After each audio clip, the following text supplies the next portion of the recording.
தில் இருந்தா தைரியம் இருந்தா நெத்தி முன்னாடி சேலஞ்ச் அப்படின்னு சொல்லி ஆதவ அர்ஜுனா திமிரான பேச்சு. திரு உதயநிதி அவர்களே, உங்க நெத்தி முன்னாடி சேலஞ்ச் பண்றேன். 8 மாசம் நடக்க போகுது.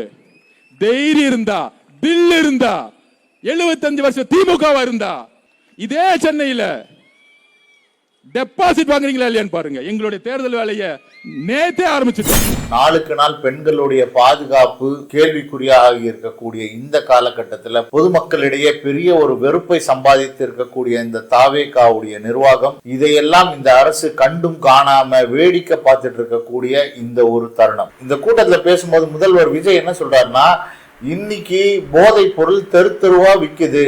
ஆனா அந்த விற்கிறதுக்கு உண்டான காரணம் ஏற்கனவே போன ஆட்சி தான்.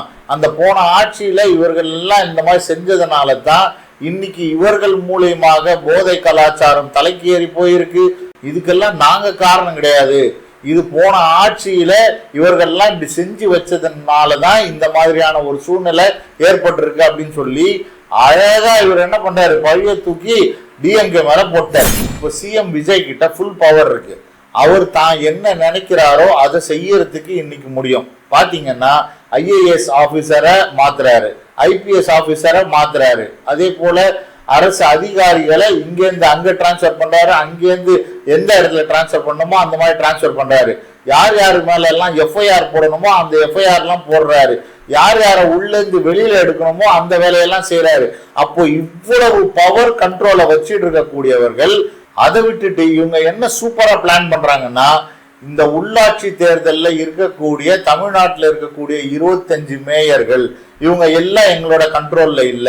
அப்ப இவங்களாலதான் கரண்ட் கட் ஆகுது, இவங்களாலதான் தண்ணி பிரச்சனை அப்படின்னு சொல்லி அழகா பழிய தூக்கி மேல போடுறாங்க. இந்த விஷயத்துல ஆளுங்கட்சியில இருக்கக்கூடிய எம்எல்ஏ என்ன பண்ணலாம், அழகா அந்த மின்சார அதிகாரியை போய் சந்திக்கலாம்.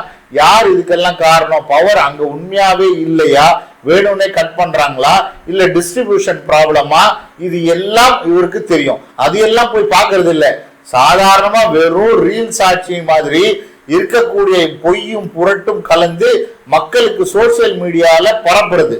அதே போல ஆதவ அர்ஜுனா சேலஞ்ச் பண்றாரு, தமிழ்நாட்டில் இருக்கக்கூடிய 25 மேயரும் உள்ளாட்சி தேர்தல்ல யாருமே ஜெயிக்க மாட்டாங்க. ஈவன் சென்னையில கூட மேயர் ஜெயிக்க மாட்டாங்க. டெபாசிட் இல்லாம நீங்க போறீங்க. 75 வருஷம் சாதிச்ச கட்சி அப்படின்னு சொல்லி பேசிக்கிறீங்களே, நான் ஓபன் சேலஞ்ச் பண்றேன், 8 மாசத்துல நீங்க எதுவுமே இல்லாம போயிடுவீங்க அப்படின்னு சொல்லி சேலஞ்ச் பண்றாரு. இதுல இருந்தே இவங்களோட பிளான் நல்ல வெட்ட வெளிச்சமா தெரியுது. என்னன்னா, இவங்க இப்பத்துல இருந்தே இந்த ப்ராபகண்டாவை ஆரம்பிக்கிறாங்க.